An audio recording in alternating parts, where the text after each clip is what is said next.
Today we're talking about animals that cease to exist. Animals that are no more, and some are so scary we're kinda happy about it actually. A little bit, yeah. It's top 10 extinct creatures of the ancient world. Let's go! Number 10, the woolly mammoth.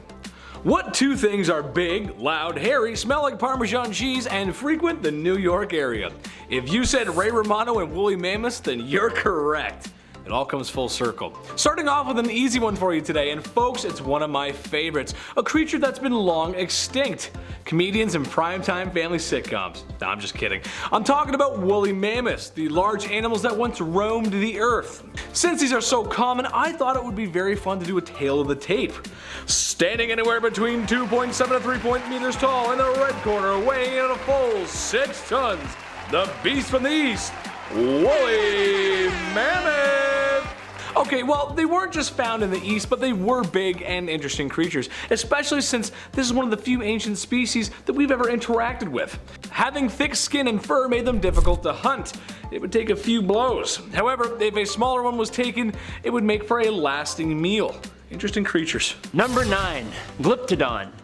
Take an armadillo, size that bad boy up, give it a spicy tail, take away its ability to curl up in a ball, and make it stupid looking, and you've got the 10-foot long, 1-ton Glyptodon that lived 2 million to 10,000 years ago.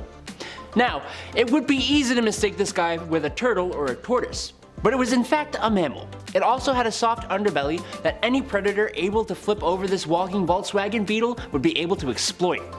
These guys were native to South America, and like I said, they actually were around for a long time, living just past the last ice age. It's believed, like with most things, us humans had a not so small part to play in their disappearance from this world. We would hunt them for food and for their shells, which evidence says ancient man used as shelter from snow and rain.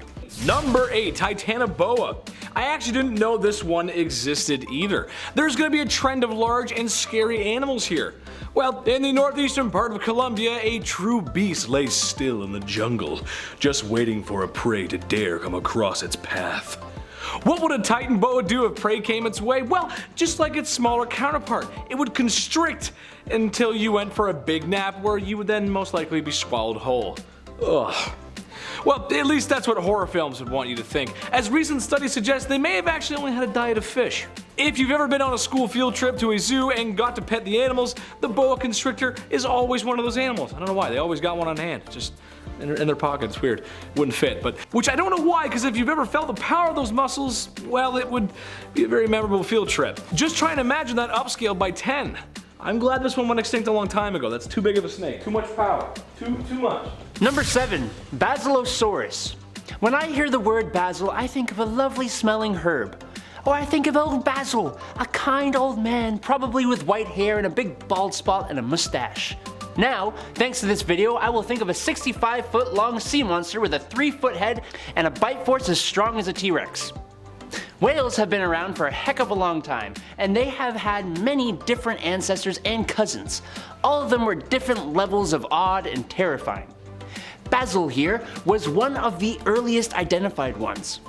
It was fairly different from its modern descendants, as you can tell from these pictures. It had a longer eel-like body with that tiny head. It only weighed about 10 tons, which is odd for a whale. Being the ancestor of whales, Basilosaurus is a marine mammal, but for a long time it was actually mistaken for a marine reptile, like the mosasaur, being given the nickname king lizard, which is doubly odd because it wasn't even the biggest whale species. That would be the leviathan killer whale. I think I remember why I'm terrified of the sea, yeah. Number 6, Sabertooth Tiger. What's scarier than a full-grown tiger? How about a fully grown tiger with teeth the size of Bowie knives? Wow. Sometimes nature is scary and makes me question reality. The saber-toothed tigers are one of those things. A saber-toothed tiger's diet consisted of large animals, so watch out woolly mammoth and maybe Ray Romano. Obviously most recognized for the protruding large canine teeth that sit outside the mouth even when closed, making for great puncture weapons, as if the large cats needed any more help hunting their prey. Coming into being around the same size as a large Siberian tiger, this is one hefty kitty, and one you wouldn't want to mess with. Fortunately for me and the club of extremely cute gentlemen who cannot run very fast, I do not have to worry about outrunning the speedy, beefy predator.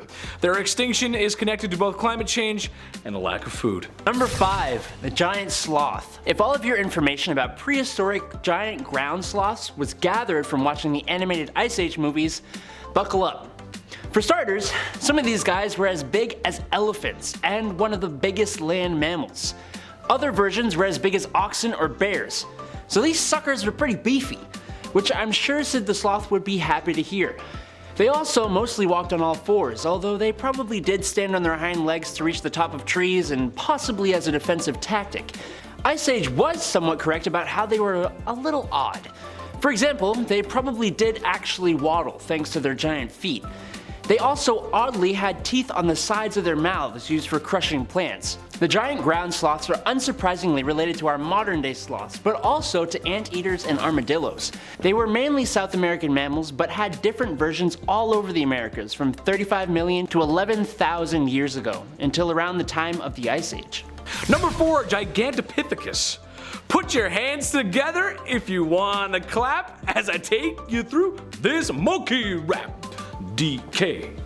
Donkey Kong. You know what I'm saying? Great game. Although I never understood why his name is Donkey Kong.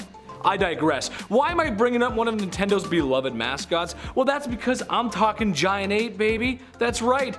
Gigantopithecus was a large ape that lived in Southeast Asia, some parts of China, and Vietnam.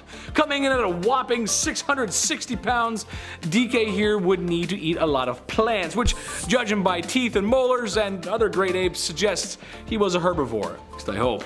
I'm just gonna keep calling him DK because otherwise I'll be here all day with my dyslexia, but DK is most closely related to orangutans. However, 100,000 years ago, after some severe climate changes and food shortages, DK was no more, and it was game over. Number 3. Terror Bird. Such a fitting name. This carnivorous bird became the top predator in South America after the dinosaurs went bye-bye. This bird had about 25 different species, ranging from 1 to 3 meters or 10 feet in height. That's a big bird! Some species could have been scavengers, but others, they were definitely apex predators. Some had big, strong, stout legs that were probably good for kicking prey or even crushing bones, with big curved claws or talons for stabby behavior. They had big skulls with bones that were fused together, unlike a lot of birds, which was probably useful for pecking things into the afterlife with their massive sharp beaks that were also likely useful for getting big, nasty, fleshy bites. Their closest living relatives in South America today take out their prey by picking it up and slamming it into the ground over and over and over and over again. So imagine that, but from a giant 10-foot angry ostrich with a giant beak. So yeah, terror bird. It's a good name. Number 2, Giant Beaver. Yeah, my Aunt Flo used to have a bear-sized beaver. Too bad it ran away. Okay, all jokes aside, giant beavers, also known as castoroids. That's a strange name. First discovered in the very busy and important state of Ohio back in 1837, these fossils pop up anywhere from Toronto all the way down to Florida. Getting as large as 7 feet long and just shy of 300 pounds. This is a beaver whose dam you don't want to break. Despite how awesome the giant beavers were, they are now extinct, and despite the Hudson Bay companies or the dismay of French-Canadian fur trappers, the beaver went extinct thousands of years ago. Today we are unsure what made them go extinct. Some suggest hunting, but we're not even sure if they existed along early humans. All I know is that a tail on that bad boy would be very dangerous. Seriously, people don't think the beavers are dangerous, but you gotta be careful around them. And I salute the beaver, as it is Canada's national animal after all. Number 1, Andrewsarchus. And here we are, Andrew's ancient relative, the Andrewsarchus. The name Andrewsarchus was given as a dedication to Roy Chapman Andrews, who I share a last name with, so maybe I'm related too. Who can say? Andrew's such a unique name, isn't it? Which is fitting because this bad boy right here was unique. Its massive 3-foot skull was very similar to a wolf's skull, but its jaw and tooth structure made it more like a mesonychid, which are related to horses and deers, but also relatives to whales and hippos. It was a giant, hoofed carnivore, like a mix between a pig and a wolf, but massive. It probably ate literally anything it could get its jaws around. It could have been anything from tinier mammals to plants and roots to giant herbivores related to rhinos. If I ran into a huge, hoofed pig wolf capable of taking down rhinos, I'd just lay down and give up.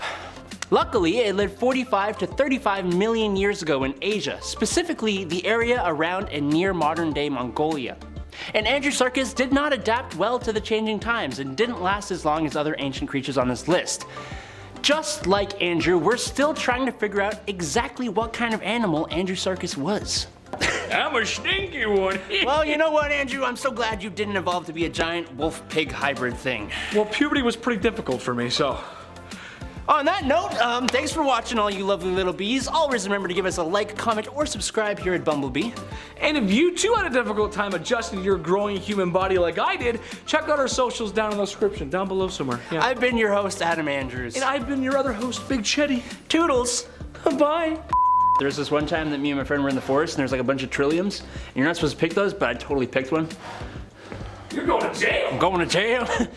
What is this? I wish you would, I wish you would not. I wish you wouldn't do that to me. I wish you didn't. A little bit of this. Yeah.